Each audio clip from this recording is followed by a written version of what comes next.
Astaghfirullah. Bismillahirrahmanirrahim. Assalamualaikum warahmatullahi wabarakatuh.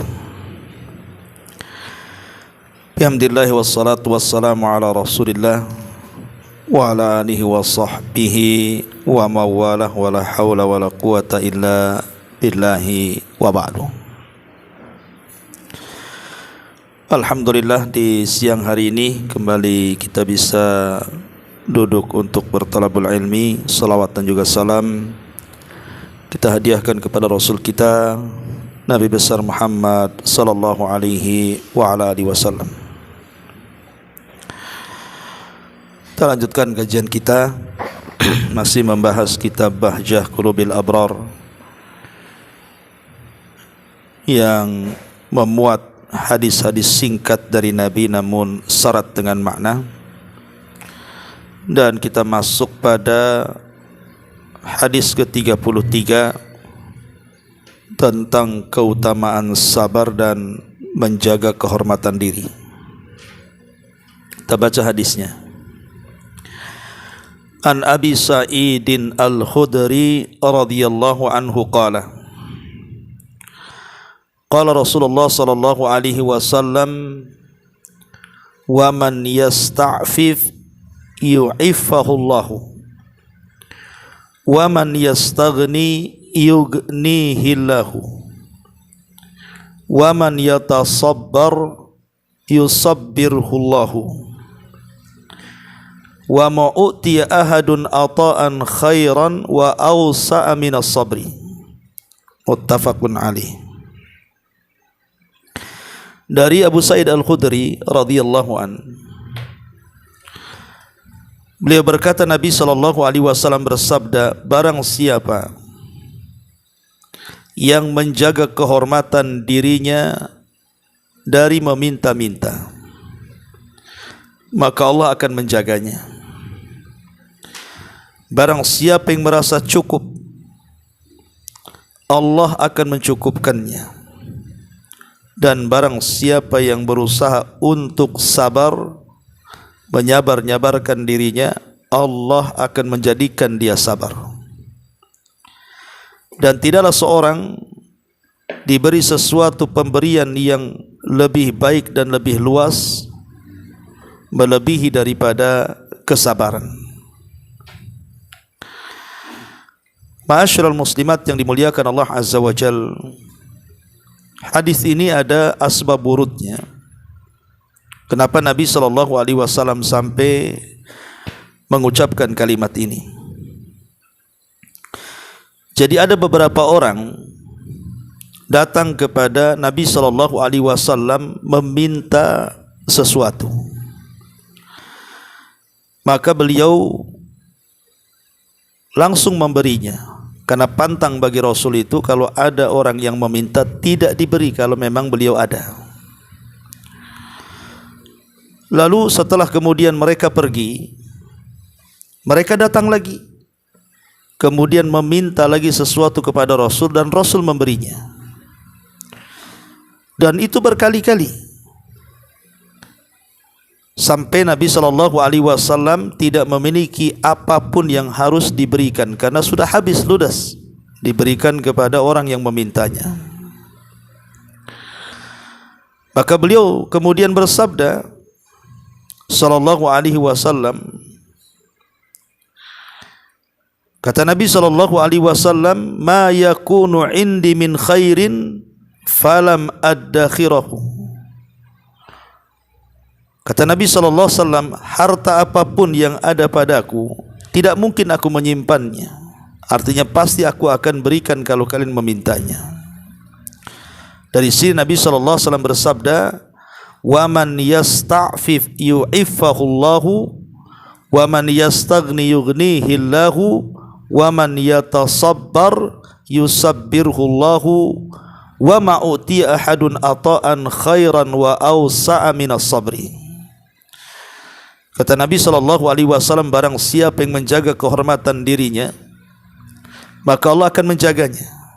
Barang siapa merasa cukup dan tidak meminta-minta kepada makhluk, maka Allah akan mencukupinya.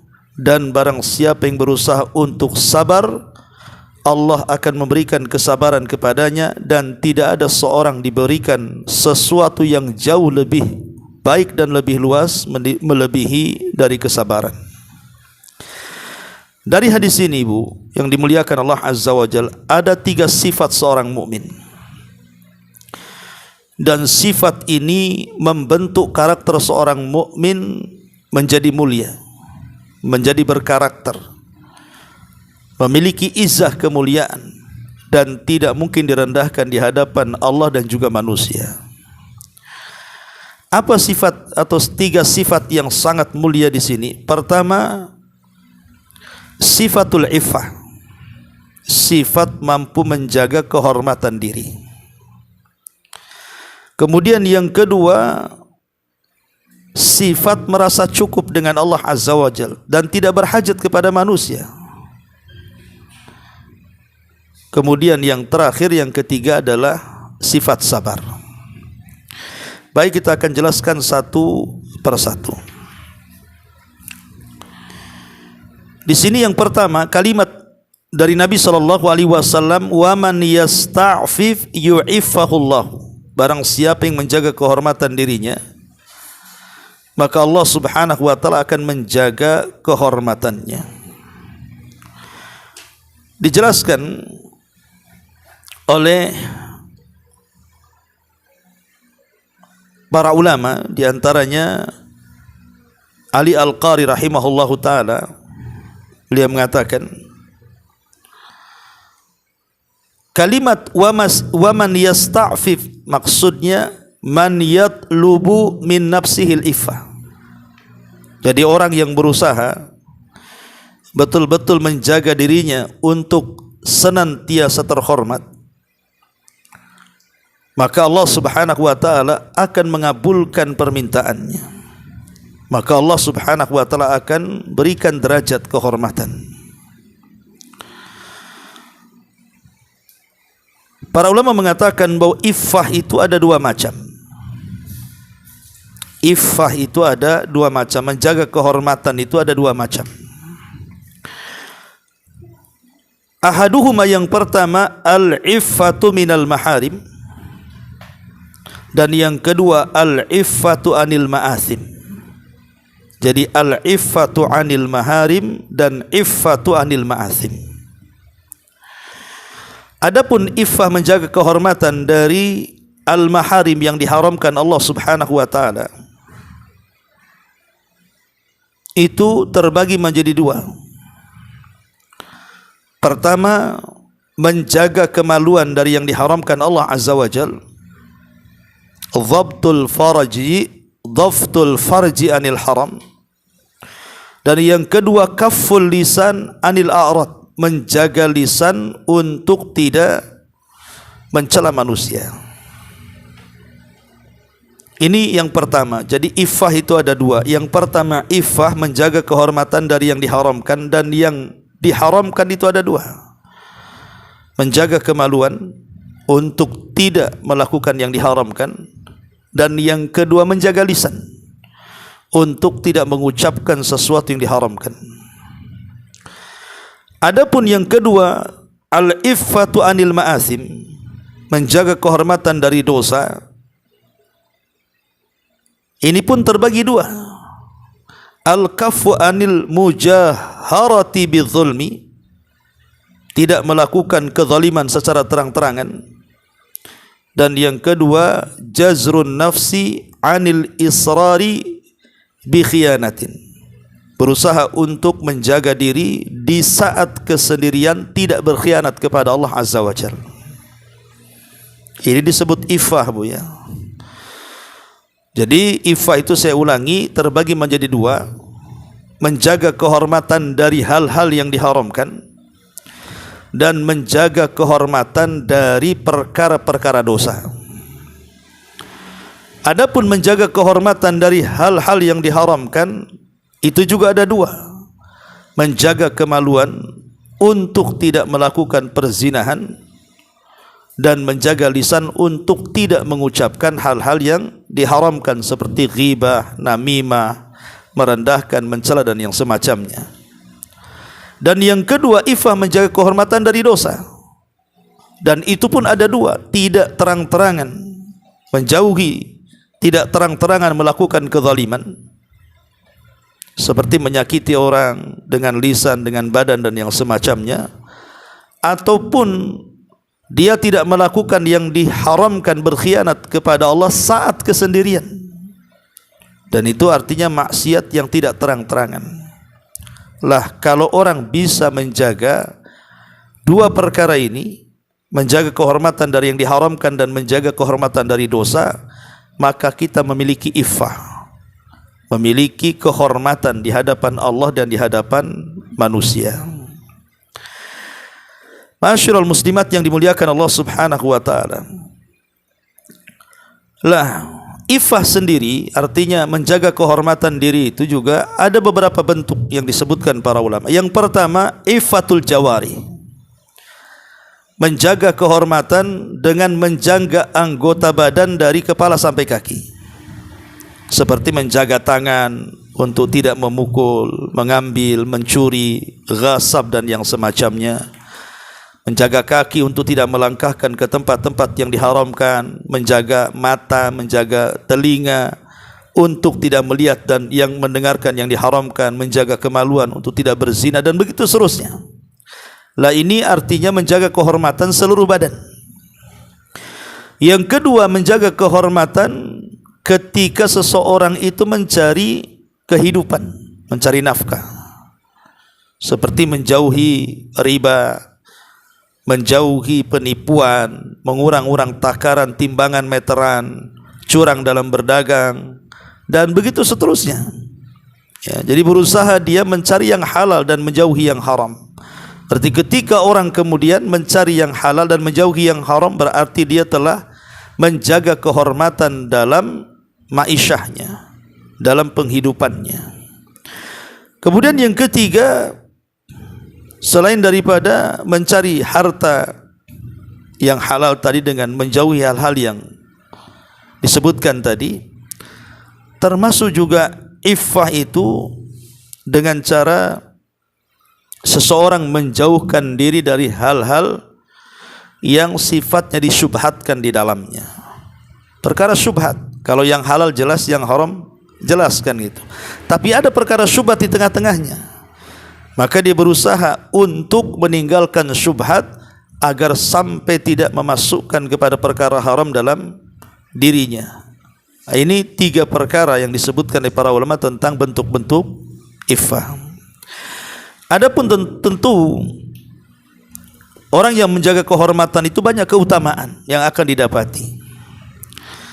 Yang pertama, salamatul mujtama minal fawahish wa intihakil i'rad wa intihakil a'rad. Maka masyarakat akan selamat dari perbuatan-perbuatan keji dan tersingkapnya atau terrobeknya kehormatan-kehormatan orang lain. Contoh mamanya di satu komplek ini betul-betul menjaga kehormatan diri-diri mereka. Ya, mereka tidak menyakiti tetangganya dengan lisannya, kemudian juga tetangganya merasa aman karena kita menjaga kehormatannya, maka pasti masyarakat itu akan tenang dengan kita, karena tahu bahwa kita ini orang baik gitu ya.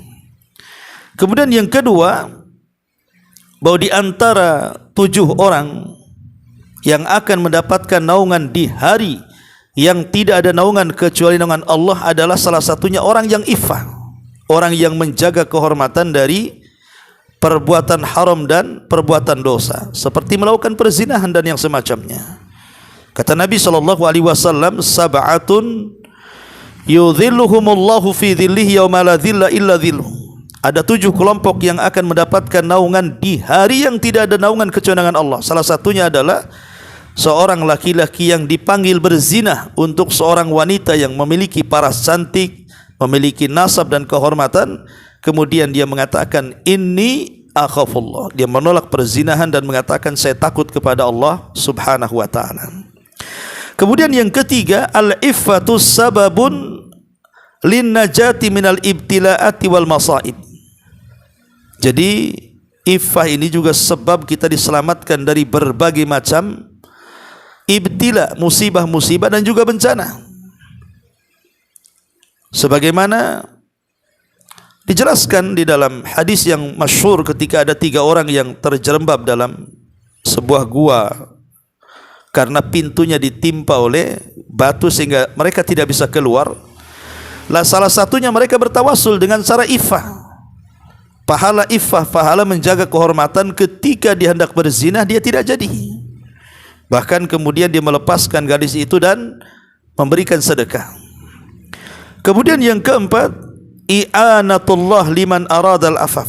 Allah Subhanahu wa taala akan menolong kalau orang itu punya keinginan untuk menjaga kehormatan. Baik kehormatan kemaluannya tidak berzina, baik kehormatan lisannya tidak menggibah, baik kehormatan badannya tidak melakukan kezaliman kepada orang lain, ataupun dia tidak melakukan dosa saat sendirian, maka Allah akan tolong kehidupannya. Dan itu berdasarkan hadis Nabi, salasatun haqqun 'alallahi aunuhum. 3 kelompok kewajiban bagi Allah untuk menolong mereka. Salah satunya kata Rasul, wan naqih alladhi yuridul afaf. Orang yang menikah dan menghendaki dengan pernikahannya itu menjaga kehormatan dia dari perzinahan. Kemudian yang kelima, salamatul mar'i min wuqu'i fil muharramat. Orang yang menjaga kehormatan itu akan selamat dirinya untuk terjerumus kepada hal-hal yang diharamkan Allah Azza wa Jalla. Termasuk yang keenam, siyanatul muru'ah, akhlaknya pun akan terjaga. Akhlak dia itu akan terjaga. Dan juga dia dan masyarakat akan terjaga dari berbagai macam penyakit dari orang yang tidak pernah menjaga dirinya. Karena orang yang tidak pernah menjaga dirinya seperti orang yang terjerumus kepada perzinahan itu mendatangkan banyak penyakit. Sebagaimana hadis Nabi sallallahu alaihi wasallam, "Man lam tadhharil fahishatu fi qaumin qad illa fasha fihim at-ta'un wal auja allati lam takun madat fi aslafihim alladhina madaw." Ketika perzinahan menyebar di mana-mana dan terang-terangan, kecuali akan ditimpakan kepada mereka taun dan penyakit-penyakit yang belum ada sebelumnya. Tapi orang yang menjaga kehormatan tidak mungkin menimbulkan penyakit. Artinya selamat masyarakat dari berbagai macam musibah dan penyakit. Ma'asyiral muslimat yang dimuliakan Allah Subhanahu wa taala. Adapun perkara-perkara yang bisa menjadikan kita ini mudah untuk menjaga kehormatan kita, apa saja yang bisa menolong kita supaya kita memiliki sifat iffah ini? Yang pertama, takwa Allah. Tentu bertakwa kepada Allah. Orang yang bertakwa pasti akan berusaha menjaga kehormatannya. Kemudian yang kedua, berdoa kepada Allah agar dijauhkan dari sifat-sifat buruk, akhlak-akhlak buruk. Kemudian yang ketiga, lingkungan yang baik. Lingkungan yang baik itu akan menumbuhkan seseorang menjaga kehormatannya. Seperti dalam keluarga, kalau orang tuanya baik, pasti anak-anaknya juga baik. Dan dia akan tumbuh seperti itu, akan baik. Ya. Termasuk juga yang keempat, kalau belum menikah, kalau ingin terjaga kehormatannya, segera menikah. Baik dia gadis ataupun janda atau duda. Kemudian juga yang kelima, hindari khalwah, berdua-duaan dengan yang bukan mahram, karena pasti yang ketiganya adalah syaitan. Kemudian juga jangan mengumbar pandangan, tetapi hendaklah kita ghaddul basar, menundukkan pandangan supaya lebih menjaga kehormatan. Termasuk juga seseorang memisahkan anak-anak yang sudah dewasa seperti anak perempuan dan anak laki-laki, dipisahkan kamar, dipisahkan ranjangnya kalau sudah mulai besar supaya terjaga kehormatannya. Nah, ini diantara faedah daripada iffah itu sendiri. Ma'asyiral muslimat yang dimuliakan Allah Subhanahu wa taala. Adapun kisah-kisah yang menarik soal iffah ini, di dalam Al-Qur'anul Karim kita lihat dalam surah Yusuf, bagaimana kisah Nabi Yusuf alaihi salatu wassalam yang ketika digoda oleh Zulaiha untuk berzina. Tapi kemudian Yusuf menjaga kehormatannya, kemudian menolak dan dia memilih di penjara dibandingkan harus melakukan perzinahan. Lihat bagaimana iffahnya Nabi Yusuf. menjaga kehormatan Nabi Yusuf, tidak mau tertimpa musibah dengan berzina dengan ibu angkatnya Zulaiha, naudzubillah. Ini juga salah satu contoh bagaimana iffahnya Nabi Yusuf, termasuk Rasul kita. Jadi Nabi SAW satu hari dia melihat ada kurma di balik ranjang dia. Ketika hendak dimakan tak jadi. Kemudian Nabi SAW berikan alasannya, karena akhsha an takuna sadaqatun, saya takut kalau yang saya makan ini sedekah, sementara Nabi dan keluarganya tidak boleh memakan sedekah, dan itu iffah, menjaga kehormatan. Ya, jadi inilah yang pertama, sifat yang paling baik adalah al-iffatu, menjaga kehormatan. Kemudian yang kedua, di sini Nabi SAW mengatakan, wa man yastaghni yughnihillahu, barang siapa yang merasa cukup, maksudnya cukuplah bagi dia Allah Subhanahu wa taala, maka Allah Subhanahu wa taala betul-betul akan mencukupkan kehidupannya. Yang kedua ini dijelaskan oleh Imam Al-Qurtubi rahimahullahu taala. Kalimat wa man yastaghni, barang siapa yang merasa cukup, maksudnya ai wa man yastaghni billahi amman siwa. Jadi dia betul-betul hanya mencukupkan Allah saja, dan dia tidak mau meminta kepada yang lainnya. Yughnihi artinya yu'tihi, Allah akan memberikan ma yastaghnihi bihi anisual. Ketika dia tidak meminta-minta, maka justru Allah akan memberikan kekayaan kepada hatinya, dan kaya hati itu lebih kaya dibandingkan kaya harta.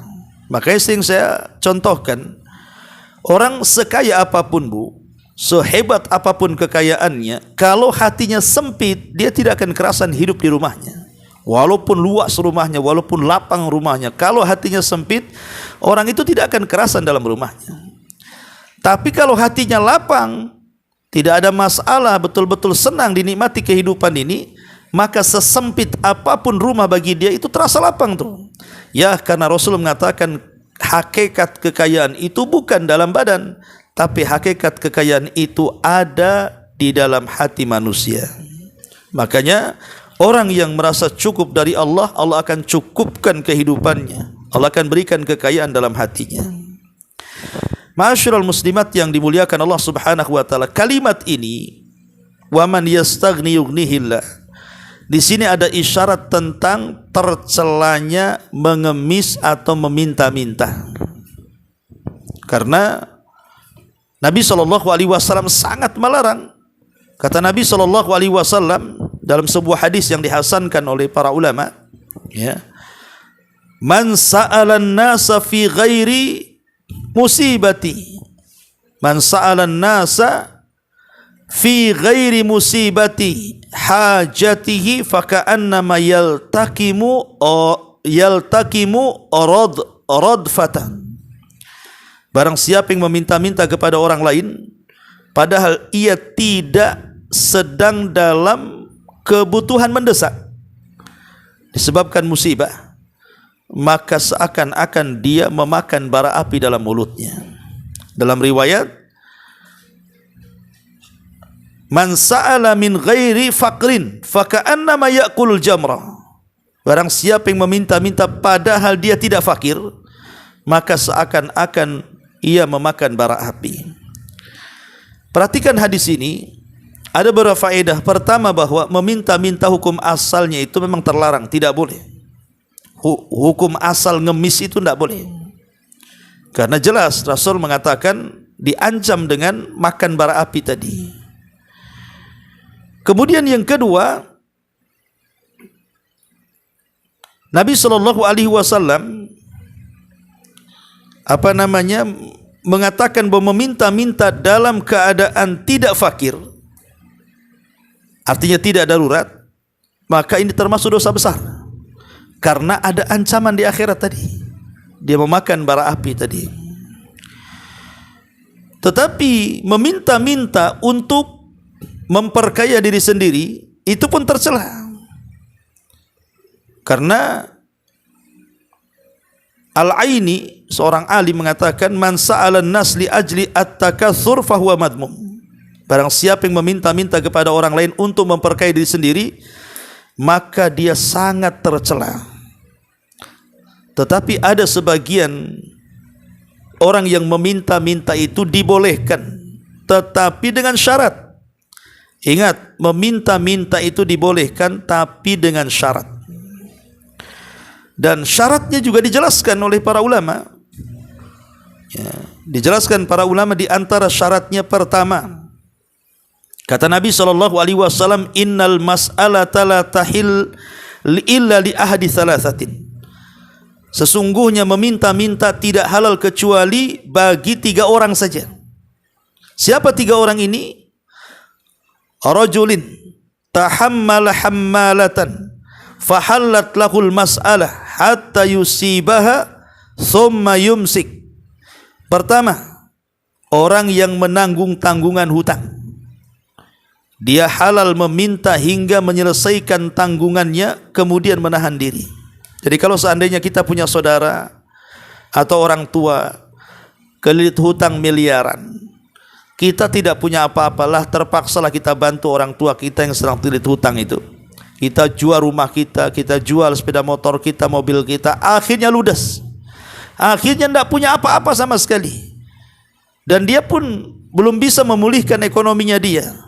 Maka dia boleh meminta-minta hanya sekedar hajat hidupnya, dan kalau sudah mendapatkannya dia menahan diri. Tidak boleh lagi meminta-minta kalau sudah hajat kebutuhannya terpenuhi. Ini yang pertama. Kemudian yang kedua, kata Nabi SAW, wa rajulin asabathu jaihatun ihtajat malahu fahallat lahul mas'alatu hatta yusiba kiwaman minal aishi. Yang kedua, seseorang laki-laki yang ditimpa musibah pada hartanya, dan boleh baginya meminta-minta sehingga dirinya mencapai kemampuan untuk hidup. Artinya, kalau seandainya ada orang yang tertimpa musibah, tiba-tiba ada tsunami, tiba-tiba ada gempa, tiba-tiba ada banjir, kemudian rumahnya roboh, kendaraannya terkena banjir, ludes kekayaannya, tidak tersisa sama sekali, padahal dulunya dia orang paling kaya. Tapi karena rumahnya, semua perabotannya, semua kendaraannya habis terkena reruntuhan atau terkena banjir atau yang semacamnya, kemudian dia jatuh miskin. Maka dibolehkan meminta-minta orang seperti ini karena dia korban musibah, sampai dia betul-betul mampu untuk berusaha bangkit. Dan kalau dia sudah memiliki pekerjaan, maka stop meminta-mintanya. Ini yang kedua. Kemudian yang ketiga, kata Nabi SAW,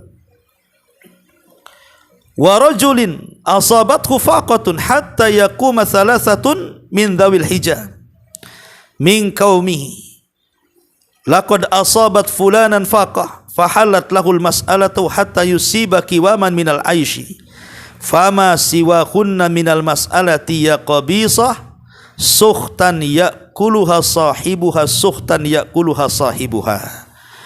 Kemudian yang ketiga, memang benar-benar fakir. Dia orang miskin, boleh jadi janda tua, tidak punya skill untuk usaha gitu ya. Akhirnya karena sudah tua, tidak punya skill usaha, tidak punya keluarga, dan disaksikan orang situ bahwa memang dia miskin, memang dia fakir, bukan sandiwara, maka orang tersebut dibolehkan meminta-minta sebatas hajatnya. Tapi kalau sudah dia punya usaha, maka berhenti. Tapi kalau tidak, ya terpaksa dia meminta-minta. Nah, ini 3 kelompok ini saja yang boleh meminta-minta. Selebihnya tidak boleh orang meminta-minta. Karena begini ya, ibu yang dimuliakan Allah Subhanahu wa ta'ala, kita tahu bahwa kenapa banyak orang ngemis di jalan-jalan itu coba. Banyak orang yang ngemis kadang-kadang ngetuk-ngetuk ke rumah di lampu-lampu merah, di jalan-jalan perumahan dan begitu seterusnya. Itu kan banyak faktor ya. Ya. Boleh jadi faktor kefakiran, kemiskinan, sulit cari pekerjaan, akhirnya sulit untuk makan, terpaksalah dia meminta-minta dan mengemis. Ya, jadi ataupun faktor ekonomi yang mungkin dia seorang pengusaha kemudian tertimpa pailit, bangkrut dan begitu seterusnya, atau boleh juga musibah sehingga kekayaannya habis. Ya. Atau mungkin faktor-faktor mendadak yang tidak tahu, akhirnya terpaksa dia meminta-minta. Tapi yang jelas bahwa ulama menyebutkan pengemis itu hanya ada 2 jenis saja. pengemis itu hanya ada dua jenis saja. Jenis yang pertama memang betul-betul dia berhajat, seperti yang 3 orang tadi. Maka yang seperti itu dibolehkan sampai hajatnya dipenuhi. Tapi yang kedua, ada pengemis itu yang disebut dengan pengemis gadungan. Ya, dia pintar bersandiwara, bersilat lidah, bilang orang miskin padahal rumahnya 3-3. Kan ada itu yang viral itu, pengemis yang terkena sorot wartawan, tiba-tiba ditelisik rupanya rumahnya tingkat pula, motornya besar-besar, bagus-bagus. Padahal ketika kemudian dia ngemis itu, pakaiannya itu robek-robek tuh, badannya sengaja dicoreng-coreng, dibau-bauin gitu ya, supaya orang akhirnya iba dan memberinya. Inilah yang terancam di banyak hadis Nabi SAW soal bahaya meminta-minta ini. Karena hakikatnya orang yang meminta-minta ini sebenarnya dia miskin jiwanya. Jadi orang yang meminta-minta itu miskin jiwanya. Terkadang ada harta, sudah cukup kan, tapi dia meminta-minta itu karena jiwanya miskin. Dan hakikatnya dia sedang menyakiti diri sendiri dan orang lain kan. Diri sendiri tersakiti, orang lain pun tersakiti, karena ada orang meminta-minta itu maksa kalau nggak dikasih itu ngomel-ngomel dia, doain yang nggak jelas-jelas gitu ya. Dan ingat bahwa hasil orang yang meminta-minta itu haram. Kata Nabi SAW tadi, selain yang 3 itu, wahai Qabisah ini periwayat hadis ini, maka harta yang dimakan adalah harta yang haram. Harta yang dimakan adalah harta yang haram. Artinya sementara harta haram itu, kata Rasul, setiap daging yang dihasilkan dari benda yang diharamkan, maka neraka tempatnya kan begitu. Maka sama saja sebenarnya orang yang meminta-minta itu sedang memasukkan dirinya ke dalam api neraka. Dan orang yang meminta-minta itu selamanya tidak akan pernah kaya, sampai kiamat tidak akan pernah kaya, karena dia akan merasa kurang terus orang minta-minta ini. Apalagi sudah keenakan kan itu ya, daripada kerja bangunan bakbuk capek badan, bagus minta-minta aja, sebentar aja dapat duit. Akhirnya kemudian orang seperti ini akan terus merasa miskin, tidak pernah puas dengan pemberian dari Allah Subhanahu wa taala. Padahal kalau seandainya orang itu betul-betul merasa cukup dengan pemberian Allah sedikit ataupun banyak, perhatikan firman Allah Subhanahu wa taala di dalam surah Al-Baqarah ayat 273 tuh. Lil fuqara'il ladzina uhsiru fi sabilillah la yastati'una dharban fil ardi yahsabuhumul jahilu aghniya minat ta'affuf ta'rifuhum bisimahum la yas'aluna an-nasa ilhafa wa ma tunfiqu min khairin fa innallaha bihi alim. Apa yang kamu infakkan adalah untuk orang-orang fakir yang terhalang usahanya karena jihad di jalan Allah Subhanahu wa taala, sehingga dia tidak dapat berusaha di bumi. Orang lain yang tidak tahu menyangka bahwa mereka adalah orang-orang yang kaya raya, padahal mereka adalah orang yang menjaga diri dari meminta-minta. Engkau wahai Muhammad mengenal mereka dari ciri-cirinya. Mereka tidak minta secara paksa kepada orang lain. Apapun harta yang baik yang kamu infakkan, sungguh Allah mengetahuinya. Lihat bagaimana Allah memuji orang-orang yang tidak meminta-minta. Mungkin orang menyangka kita ini kaya karena tidak pernah mau minta-minta. Ya, kita katakan kaya hati. Kaya hati, mereka tidak tahu ibu itu lagi kesulitan sebenarnya, tapi berusaha mengkaya-kayakan diri, menjaga kehormatannya. Maka ketika kemudian dia menjaga kehormatannya, maka Rasul mengatakan yughnihillahu, maka Allah akan mencukupkan kehidupannya. Karena kalau kita lihat para nabi, mereka mencari nafkah itu dengan keringat mereka. Nabi Daud mengambil kayu bakar, kemudian menjualnya, termasuk juga membuat baju besi, kemudian menjualnya. Nabi sendiri sebagai penggembala kambing. Ya, Nabi Ibrahim seorang tujar, seorang pedagang, dan hampir semua para nabi itu mereka berkeringat untuk mencari nafkah. Ya, makanya kenapa Nabi SAW memuji orang-orang yang menjaga kehormatan. Qad aflaha man aslam wa ruziqa kafafan wa qanna'ahu Allahu bima atah. Sungguh beruntung orang-orang yang masuk Islam diberikan rizki yang cukup, dan dia merasa puas dengan apa yang Allah berikan kepadanya. Itu yang disebut dengan qanaah. Ya, ini yang kedua ya. Sifat yang kedua adalah sifat qanaah, merasa cukup dari Allah dan tidak perlu kepada yang lainnya. Dan yang terakhir, Nabi SAW mengatakan, waman yatasabbar yusabbirhullahu, dan barang siapa yang berusaha untuk sabar, maka Allah akan menjadikan dia pun bersabar. Dan sifat sabar ini subhanallah salah satu amalan yang tidak terbatas pahalanya, Bu. Apa sih sabar itu, Bu? Kita sering mengatakan, yang sabar ya. Enggak, saya sabar kok, kan gitu. Apa sih makna sabar itu? Kita sering menyebut kalimat sabar, sabar, sabar. Sabar itu kan bahasa Arab, Bu. Ya. Para ulama mengatakan bahwa sabar artinya khuluqun karimun yamna'u min fi'li ma la yuhsin. Sabar itu akhlak yang mulia yang mencegah seseorang dari melakukan perbuatan yang tidak baik. Jadi sabar itu sebuah akhlak yang mulia yang dengan akhlak itu mencegah orang melakukan sesuatu yang tidak baik. Ini satu pendapat. Ada juga yang mengatakan sabar itu artinya seseorang yang tahammal al-balwa min ghairi syakwa. Dia berusaha untuk sabar ketika ditimpa musibah dan lisannya tidak kemudian mengadu. Jadi orang yang ketika dapat musibah diam gitu ya, lisannya itu tidak mengadu dan menyalahkan, dia yakin dengan takdir, maka itulah yang disebut dengan as-sabru, kata ulama. Itulah sabar. Ya. Ada juga yang mengatakan bahwa sabar itu artinya habsun nafsi anit tasakhuti bil maqdur. Dia memenjarakan hati supaya tidak marah kepada takdir. Wa habsul lisani anis syakwa, dan juga menahan lisannya untuk tidak mengucapkan sesuatu yang menunjukkan dia menolak takdir. Wa habsul jawari an fi'li ma yaghdabu rabb, dan menjaga anggota badan dari melakukan perbuatan yang dimurkai Allah. Itulah sabar. Jadi hakikat sabar itu ada 3: menjaga hati, menjaga lisan, dan menjaga anggota badan. Di mana menjaga hati artinya menjaga meredam emosi, jangan menyalahkan takdir. Begitu juga lisan tidak memprotes takdir Allah, ataupun menjaga anggota badan untuk tidak memancing kemurkaan Allah subhanahu wa ta'ala. Itulah disebut sabar.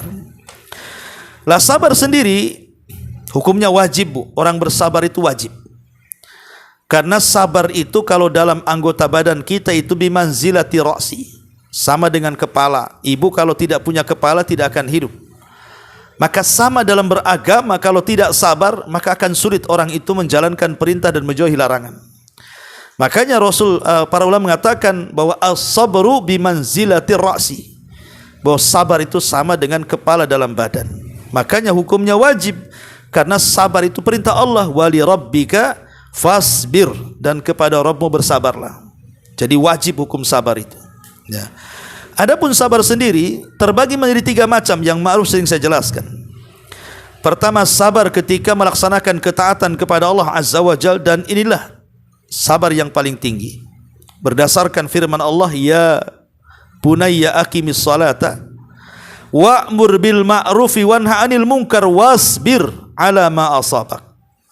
Wahai anakku, dirikan salat, kemudian perintahkan kepada kebaikan dan cegah dari kemungkaran, kemudian bersabarlah dari apa yang menimpa kamu.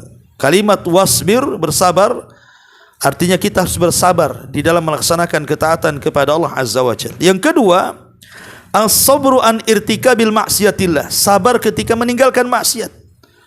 Sabar ketika ada saudara kita sedang bergibah, enggak mau saya gibah. Sabar ketika ada saudara kita sedang namimah, enggak mau saya namimah. Sabar ketika ada saudaranya suka utang, saya tidak mau utang. Sabar ketika saudaranya melangkahkan kaki ke tempat-tempat maksiat, saya tidak mau. Jadi dia sabar untuk tidak maksiat kepada Allah Azza wa Jal, Maka ini tingkatan yang kedua. Dan yang ketiga, as-sabru ala aqdar al-mu'limah. Sabar ketika Allah memberikan musibah. Sabar ketika ditimpa kemalangan, ditimpa ekonomi yang jatuh, ditimpa kesehatan dengan berbagai macam penyakit dan ujian. Nah, itu namanya sabar di atas takdir namanya. Memang sudah takdirnya, mau diapakan lagi, harus sabar. Ya. Makanya dari sini kata para ulama, manusia terbagi 4 ketika menghadapi 3 kesabaran ini. Ya. Pertama, orang yang sabar di atas ketaatan, kemudian sabar ketika menjauhi kemaksiatan, maka inilah yang paling tinggi kesabaran yang seseorang itu bisa mendapatkan kemuliaan di hadapan Allah. Jadi kalau ibu bisa sabar ketika sholat, ketika puasa, ketika zakat, ketika haji, sabar dia. Atau sabar tidak melakukan ghibah, tidak ini, tidak itu dalam maksiat, maka ini sabar puncak paling tinggi. Kemudian yang kedua, sabar ketika menjalankan ketaatan, tapi tidak sabar ketika maksiat dia. Dia sholat bisa, puasa bisa, haji bisa, tapi masih juga dia kena riba, masih juga kena zina, masih juga kena judi, masih juga kena ghibah, itu ya. Maka sabar yang seperti ini dikatakan zalimu li nafsi namanya, orang yang mendolimi dirinya sendiri. Ya, ini tingkatan kedua nih. Tingkatan yang ketiga, ini yang paling rendah lagi, adalah orang yang bersabar. Dia bisa tidak meninggalkan maksiat. Dia tidak bisa dia enggak ghibah, enggak judi, enggak zina, tapi pula tak solat dia. Ya, dia tak solat, tak puasa. Nah, ini juga sabar hanya di satu sisi saja meninggalkan maksiat, tapi dia tidak sabar dalam ketaatan. Ini lebih jahat dibandingkan yang kedua. Kalau yang kedua itu kan dia masihlah sholat tapi mungkin masih gibah gitu ya, masih sholat tapi mungkin masih zina, masih sholat mungkin masih judi gitu kan. Maka ini masih lumayan, karena perbuatan kebaikannya bisa menghapus perbuatan keburukannya. Lah ini yang ketiga ini, dia bisa tidak maksiat tapi pula tidak melaksanakan ketaatan. Maka masuk dalam kaidah bahwa meninggalkan yang diperintah itu lebih besar dosanya dibandingkan mengerjakan yang diharamkan. Lah yang terakhir ini yang paling celaka ini, sudah tidak sabar ketika melaksanakan ketaatan, dia tidak sholat, tidak puasa, tidak zakat, tidak baca Quran, tidak berzikir, tidak sabar pula dalam maksiat, masih dia zina, judi, macam-macam ghibah, ngadu domba, zalim. Itu sudah kuadrat itu ya. Nah inilah kondisi manusia, Bu. Kita masuk yang mana nih? Oleh karena itulah maka para ulama mengatakan bahwa ada perkara-perkara yang harus ditekankan, kita sabar di situ. Yang pertama, sabar ketika meninggalkan syahwat. Tekankan masalah syahwat yang diharamkan ini. Kalau hati kita ingin melakukan maksiat, jangan langkahkan. Cari kesibukan yang lain supaya jangan ke situ. Ya, ini yang pertama. Yang kedua, sabar menghadapi kefakiran dan juga menghadapi kesulitan ekonomi. Jangan sampai walaupun saya susah ekonomi, saya enggak mau saya maksiat. Apalagi sampai mencuri, sampai gosok, sampai nipu, main judi, enggak. Saya harus sabar. Saya tetap mencari rizki. Kemudian yang ketiga, sabar ketika berdakwah. Ya, karena dakwah ini pun perlu kesabaran. Kadang-kadang lihat Nabi itu dikatakan gila, dikatakan tukang sihir, dikatakan perangkai syair, dikatakan pemecah belah, macam-macam. Maka orang yang berdakwah juga sama, Bu. Ibu berdakwah kepada keluarga, ada saudara kita mungkin yang belum kenal sunnah, kita dakwai, bisa marah-marah tuh, Bu. Makanya sabar dalam berdakwah, ini juga penekanan. Termasuk juga yang keempat, sabar dengan ucapan-ucapan manusia. Karena manusia itu tidak selamat dari ucapan. Sering saya katakan berulang-ulang, Bu, ibu nggak mungkin selamat dari ucapan tetangga. Pasti saja tetangga itu pasti ngomel-ngomel kan, Bu. Entah nuduh macam-macam, entah gibah, entah bully, entah apa kan gitu. Entah menyakiti, nyelekit ke hati, maka harus sabar ya. Kemudian yang keenam, juga sabar ketika seseorang mendapatkan adza, mendapatkan ujian ketika dia menyampaikan kebaikan. Tiba-tiba kemudian diletakkan kotoran di depan rumah, atau kadang-kadang disamperi kemudian dimaki-maki gitu ya, maka itu sabar, itu tabiat. Kemudian juga diantaranya penekanan sabar adalah ketika mencari rizki, harus sabar, tahan dari yang diharamkan. Karena Rasul yang mengatakan nanti di akhir zaman itu ada orang-orang yang mencari harta itu tidak peduli apakah yang halal atau yang haram, itu tidak sabar artinya. Maka tekankan dalam mencari rizki itu harus sabar, jangan sampai terjerumus kepada yang diharamkan oleh Allah Subhanahu wa taala. Termasuk juga sabar ketika mendapatkan musibah fisik. Mungkin dia budak, mungkin dia buta, mungkin dia pincang, dulunya sehat, kemudian tabrakan, akhirnya patah kakinya, kemudian cacat permanen, atau mungkin matanya terkena apa, kemudian dioperasi, kemudian buta permanen, ataupun mungkin fisik-fisiknya dicacat. Nah, itu harus sabar. Boleh jadi Allah Subhanahu wa taala mengambil nikmat itu, ada hal yang lebih baik bagi dia. Mungkin juga menggugurkan dosanya, mungkin juga mengangkat derajatnya, atau yang lainnya, wallahu alam. Tapi dalam setiap musibah itu pasti ada hikmah. Termasuk juga sabar ketika bergaul dengan manusia. Namanya ibu bergaul dengan manusia kayak gini pengajian kan, namanya kepala satu dengan kepala lain itu kan berbeda cara pandangnya, Bu, ya kan? Kalau ibu rapat, pasti yang satu mengatakan A, yang satu mengatakan B. Kadang yang ada yang ngeseli, kadang juga ada yang jengkeli, kadang-kadang ada yang nyenengin. Namanya manusia, kalau sudah kumpul itu pasti ada hal-hal yang seperti itu. Maka kita harus sabar, karena kalau seseorang bersendirian tanpa musibah, tanpa ujian, dengan orang beramai-ramai dengan berbagai macam ujian, masih lebih baik orang beramai-ramai, karena disitulah letak pahalanya, Bu, ya. Kemudian juga sabar ketika menghadapi akhlak pasangan. Mungkin istri akhlaknya jelek, ya suami sabar. Atau mungkin sebaliknya, istri mendapatkan suami buruk pula akhlaknya, ya bersabar. Jadi ini juga penekanan sabar ketika dalam akhlak pasangan, atau mungkin melihat akhlak orang tuanya, akhlak anaknya, akhlak tetangganya, dan akhlak-akhlak yang lainnya. Maka ini juga ditekankan untuk bersabar. Termasuk juga sabar ketika mentarbiyah anak-anak, Bu. Ya, karena anak-anak ini juga titipan dari Allah. Kita harus sabar mendidik mereka. Kemudian juga di antara hal-hal yang ditekankan untuk sabar adalah sabar ketika dalam kondisi sakit. Ini juga dalam kondisi sakit itu setan lebih dekat. Banyak orang yang tidak sabar, apalagi sakitnya parah gitu ya, sehingga berangan-angan ingin mati daripada hidup karena melihat orang yang menjaganya sudah lelah letih. Kasihan kita dengan mereka. Maka ini juga harus sabar. Yang terakhir, sabar ketika ada kematian. Mungkin anak kita meninggal, orang tua meninggal, pasangan kita meninggal, maka kita harus sabar. Inilah perkara-perkara kita dianjurkan untuk ekstra sabar, ya. Adapun yang bisa menolong supaya kita lebih, macam mana caranya? Apa perkara-perkara yang supaya kita ini bisa sabar, ya kan? Yang pertama, tafakur tentang besarnya keutamaan sabar, bahwa orang yang bersabar itu pahalanya tanpa batas. Ingat itu, orang yang bersabar pahalanya tanpa batas. Kemudian juga berfikirlah tentang bagaimana azab Allah pada hari kiamat itu sangat dahsyat. Azab Allah pada hari kiamat sangat dahsyat, dan Allah akan menyelamatkan dari azab itu bagi orang-orang yang bersabar. Ya, ingat ke situ. Kemudian juga pertebal sifat malu. Malu kepada Allah Subhanahu wa taala, karena sifat malu ini bisa mengantarkan kepada kesabaran. Ketika hendak maksiat tak jadi karena malu.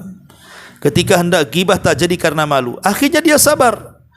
Kemudian juga yang keempat, isti'anah kepada Allah, minta pertolongan kepada Allah agar Allah memberikan kesabaran kepada kita. Kemudian yang kelima, berdoa kepada Allah agar kita diberikan kesabaran.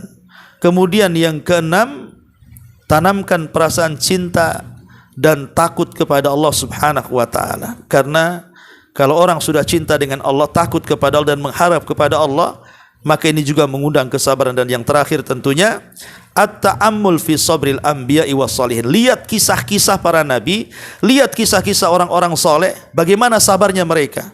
Tidak ada manusia yang lebih sabar dibandingkan para nabi. Lihat kesabaran mereka. Lihat kesabaran mereka, karena orang yang sabar itu pertama Allah akan tolong hidup dia, karena Allah akan bersama orang-orang yang sabar.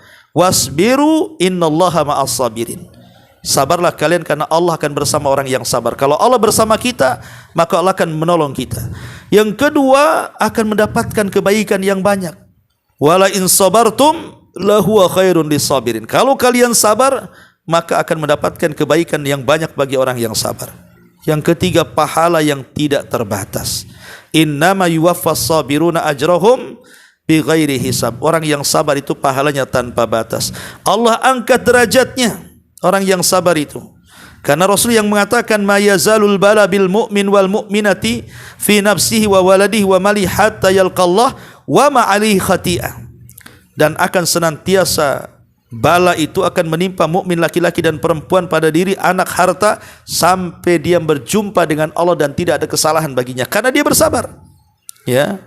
Dan dia akan mendapatkan salawat dari Allah, akan mendapatkan kecintaan dari Allah, akan mendapatkan surga Aden yang akan masuk di dalamnya, sebagaimana Allah mengatakan inni jazaitumul yauma bima sabartum annahum humul faizun. Dan sesungguhnya aku akan membalas kalian pada hari ini karena kesabaran kalian di dunia dengan surga Aden, dan itulah keberuntungan yang sangat-sangat besar. Dan banyak lagi keutamaan-keutamaan orang yang bersabar. Wallahu a'lam.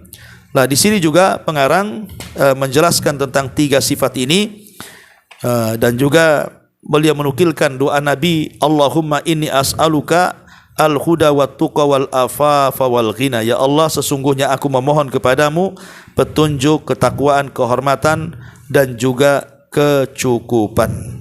Wallahu alam. Lebihnya ibu bisa baca sendiri syarahnya. Taib, sampai di sini. Kalau ada yang mau bertanya silakan.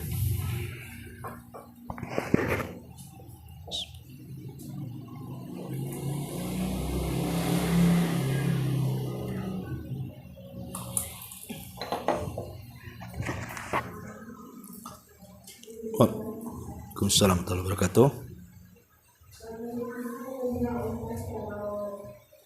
Ada satu keluarga itu ayahnya bekerja di Malaysia.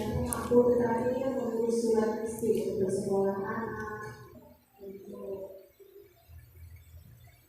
untuk sekolah anak. Jadi menulis surat istri.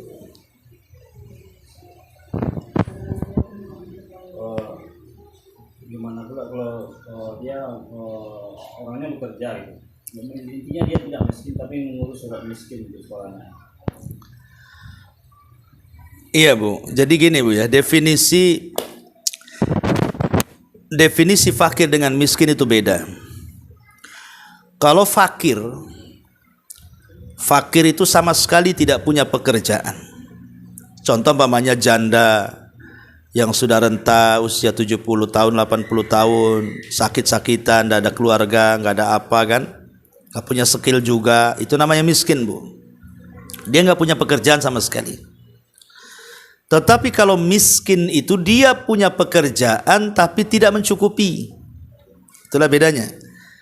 Kalau miskin itu dia bekerja, dia ngojek, dia kerja jadi helper bangunan, dia kerja jadi buruh serabutan, tapi tidak mencukupi keluarganya. Dengan penghasilan itu tidak cukup, itu namanya miskin. Ya, jadi fakir itu lebih rendah dibandingkan miskin.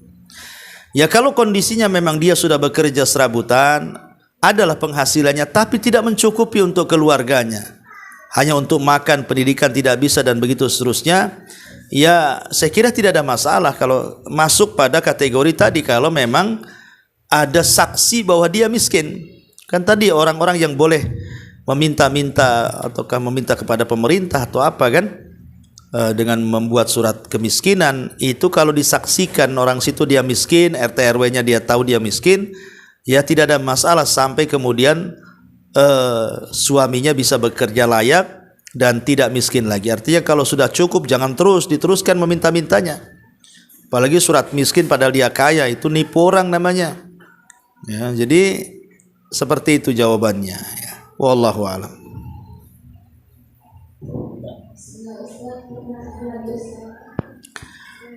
Sebuah ayat yang pernah saya dengar yang berbunyi Assalamualaikum warahmatullahi wabarakatuh. Artinya selamat atas kalian atas kesalahan kalian.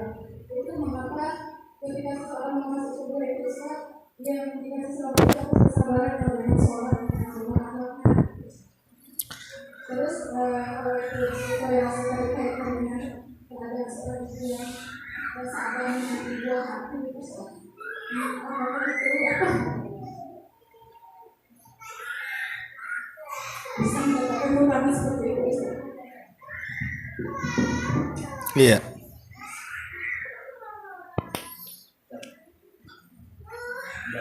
Tentang bersabar dengan kesabaran itu ada ayat yang mengatakan bersabarlah untuk memasuki surga. Dikorelasikan dengan kesabaran menuju sebuah hati. Oh, karena dia tidak dapat si buah hati belum. Iya. Orang-orang yang masuk ke dalam surga itu salah satu sifat yang banyak memasukkan orang ke surga kan dua, Bu ya. Pertama syukur, yang kedua sabar. Syukur separuh agama, sabar itu separuh agama. Makanya kenapa kemudian orang-orang yang masuk surga itu akan disambut para malaikat, salamun alaikum bima sabartum fa ni'ma uqbaddar. Keselamatan bagi kalian atas kesabaran kalian ketika di dunia, maka surga inilah senikmat-nikmatnya tempat kembali kalian. Karena memang dua akhlak ini, memang syukur dan sabar ini ya memang inilah sempurna manusia. Kalau orang bisa bersyukur, kalau orang bisa bersabar, sempurna orang ini. Karena dua perkara ini kalau satunya diingkari, kufur nikmat, satunya juga tidak sabar, akhirnya menjadi tasakhut, menolak takdir Allah Azza wa Jalla, tidak sabar beribadah, tidak sabar meninggalkan maksiat, maka dia akan jadi orang jahat. Ya. Jadi sabar itu memang akhlak yang luar biasa, dan itu akhlak para nabi. Sampai-sampai Rasul ditegur oleh Allah Subhanahu wa taala, isbir kama sabara ulul azmi minar rusul. Hai Muhammad, sabar kamu sebagaimana ulul azmi dari kalangan Rasul, mereka telah bersabar. Ya. Adapun kemudian pertanyaan yang kedua tentang masalah orang yang diuji oleh Allah Subhanahu wa taala tidak memiliki keturunan. Ya. Bahwa Allah bersumpah dalam Al-Qur'an tentang masalah orang yang tidak memiliki keturunan. Bukan berarti kalau orang yang memiliki keturunan lebih mulia dan yang tidak memiliki keturunan tidak mulia. Atau bukan berarti kemudian orang yang memiliki keturunan punya generasi yang kelak akan meneruskan, mendoakan dan mentransfer pahala setelah kematiannya, yang tidak punya keturunan tidak. Enggak begitu. Ya, kalau memang Allah Subhanahu wa taala takdirkan dia belum mampu atau belum bisa diberikan keturunan, boleh jadi ada hal yang baik bagi dia yang kita tidak tahu maksud apa, hikmah di balik itu. Kan Allah yang mengatakan wa asa an takrahu syai'an wa huwa khairul lakum. Boleh jadi apa yang kita pandang itu sebuah keburukan, itu pula baik bagi Allah. Ya, baik bagi Allah. Karena ada orang-orang yang ketika dia tidak punya keturunan, mengharap keturunan, akhirnya diberikan keturunan, rupanya setelah diberikan keturunan anaknya nakal sanakal-nakalnya, sehingga orang tuanya mengatakan, nah kalau tahu kau kayak gini udah aku bunuh kau sejak bayi, sudah kecekik lah kau sejak bayi biar enggak hidup kembali kan. Jadi boleh jadi mungkin ada hikmah di situ, ya, atau hikmah yang lain yang kita tidak tahu. Ya, kenapa Allah belum juga memberikan momongan dan keturunan? Karena para nabi juga banyak yang diuji dengan seperti ini. Nabi Ibrahim itu sudah tua banget itu ya, baru diberikan keturunan. Nabi Zakaria sudah tua banget juga baru diberikan keturunan. Dengan terus berdoa dan berdoa gitu ya. Tapi doanya kan dia meminta keturunan yang soleh dan soleha. Maka kalau seandainya Allah takdirkan ada orang yang sudah 14, 20 tahun atau 30 tahun belum diberikan keturunan, maka bersabar kepada Allah Azza wa Jalla. Ya, boleh jadi kemudian ada hikmah yang kita tidak tahu. Betapa banyak ke orang yang diberikan keturunan setelah lama menikah. Saya itu punya ustadz dulu, hampir 14 tahun, hampir 15 tahun dia menikah. Tidak punya keturunan, sudah ke sana kemari, dokter sana, dokter sini, sinse sana, sinse sini, obat ini, herbal itu, macam-macam. Tetapi kemudian Allah takdirkan di usia 14 tahun pernikahannya punya anak. Sekali punya anak, tiap tahun dia punya anak. Brojol terus. Subhanallah kan itu. Ya memang kuasa Allah gitu ya. Kalau kita terus meminta, ada juga kisah Israiliyat, Bu. Ya memang kita tidak berpegang dengan kisah Israiliyat. Tapi kisah Israiliyat kan bisa diambil hikmahnya selama tidak bertentangan dengan Quran kan. Jangan dustakan dan jangan benarkan secara mutlak. Jadi dahulu di zaman Nabi Musa, ada seorang perempuan datang kepada Nabi Musa. Dia mengatakan, wahai Musa, berdoalah kepada Allah agar aku punya keturunan, kata ibu ini. Akhirnya Musa kan kalimur Rahman, Nabi yang suka berdialog dengan Allah. Datanglah kemudian Musa kepada Allah dan mengatakan, ya Rabb, ada seorang wanita meminta doa kepadaku agar dia diberikan keturunan, maka berilah keturunan ya Rabb. Maka Allah mengatakan, ya Musa, aku tidak bisa memberikan keturunan karena dia sudah dicatat di Lauhil Mahfuz tidak punya keturunan. Akhirnya Musa pun ngomong sama perempuan itu, saya sudah berdoa kepada Allah, Allah takdirkan engkau tidak akan punya keturunan, dan itu yang dicatat seperti itu.